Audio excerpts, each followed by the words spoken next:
can't all religions be true?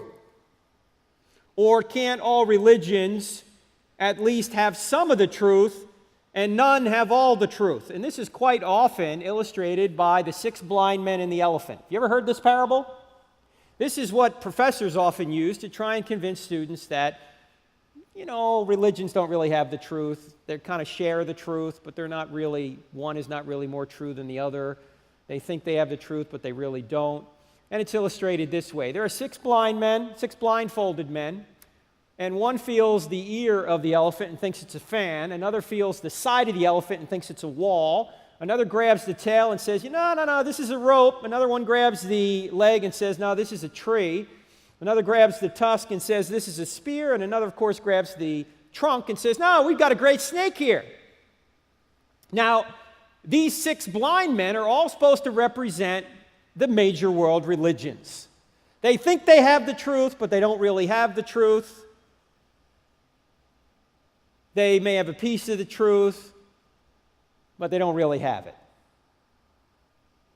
Now, how do you basically refute the conclusion that no religion is the truth? Here's the question to ask. What is the perspective of the parable teller? What is the perspective of the parable teller here? Can anyone tell me? Go ahead, loud, what? The parable teller can see everything. He can see the whole picture. The parable teller has an objective vantage point. It's like our position. We're looking at it and we're going, you knuckleheads, that's an elephant, right? So once you have an objective position, you can really see the truth. So what's the moral of the story? The moral of the story is, once I was blind, but now I see. What do I mean by that? Well, first of all, if you take off your blindfolds and see, you can see it's absolutely true that that is an elephant, that it's not a rope, that it's not a snake, that it's not a spear, a wall, or a tree, or any of those other things. It's an elephant. So truth is not relative to the individual, otherwise we wouldn't know the blind men were mistaken. We have an objective viewpoint, as the parable teller does, and we can see that the blind men were mistaken. Also, you can't know someone is wrong unless you know what is right. Let me state that another way. You can't know that someone is not right unless you know what is right. So for you to say that, no, that's not a fan, that's not a spear, that's not a rope, etc., you would have to know what it is, correct? So the bottom line to the whole thing is the pluralist believes everyone is blind but him. The pluralist is somebody who's saying, no, all religions lead up the mountain, they're all getting there. They don't have the truth, that they have some of the truth, and you can't really know the truth, all that nonsense, okay?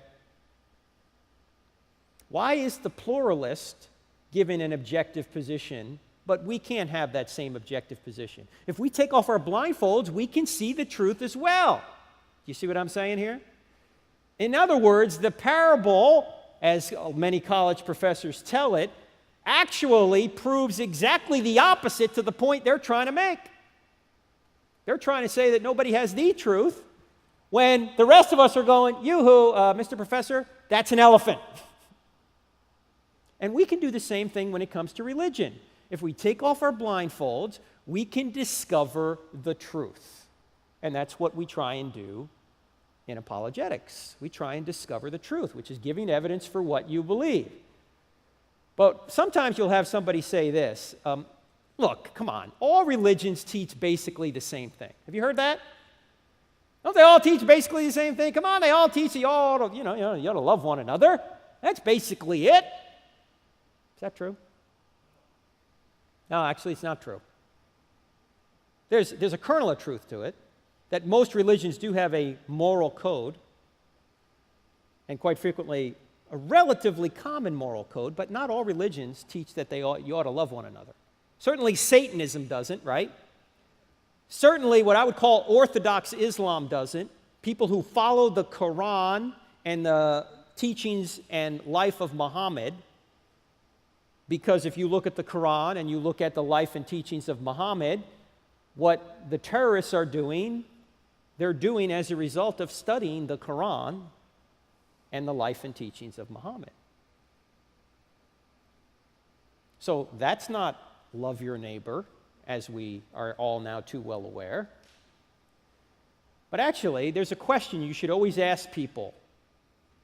In fact, there are 3 questions you should always ask people when they come up with a statement about religion like this. Actually, you can use these 3 questions for virtually anything. Here's the first question you ought to ask somebody who says something like this. The question is, what do you mean by that? What do you mean all religions teach basically the same thing?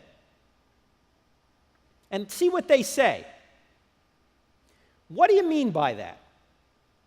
Why is that a good question? Because this right here is known as a slogan, isn't it? It's a common cultural saying, and few people stop to think about what it means. And if you ask them, what do you mean by that? Many of them will go,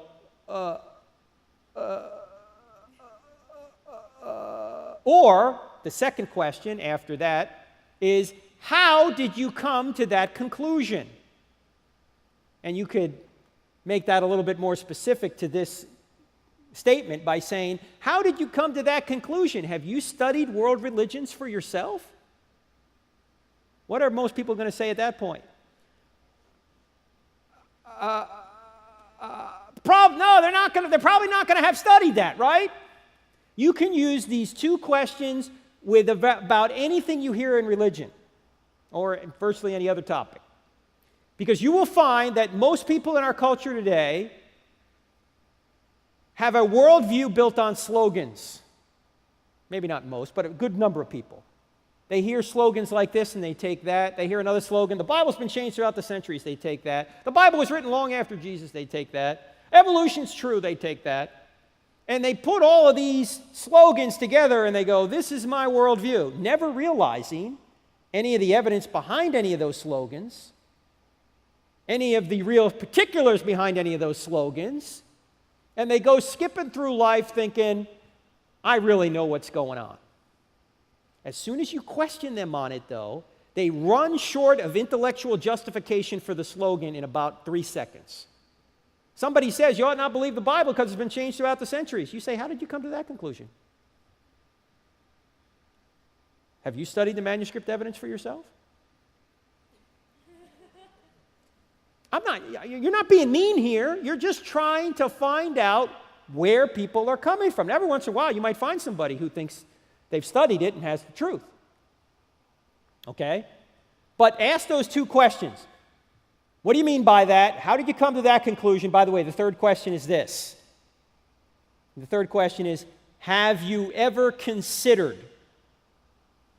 And then you can add what you want to add after that. Have you ever considered this book, for example? Like, I don't have enough faith to be an atheist. Or have you ever considered Mere Christianity, a great book on the Christian faith, particularly the moral argument? Or have you ever considered Evidence Demands a Verdict? Have you ever considered, Tim Keller's Reason for God? There's some good books out there. Or have you ever considered this argument? If you ask it in that way, it's not as offensive. You don't have to refute. Here's the thing I'm trying to say. You don't have the obligation to refute what somebody else says. They have the burden of proof to support what they've just said.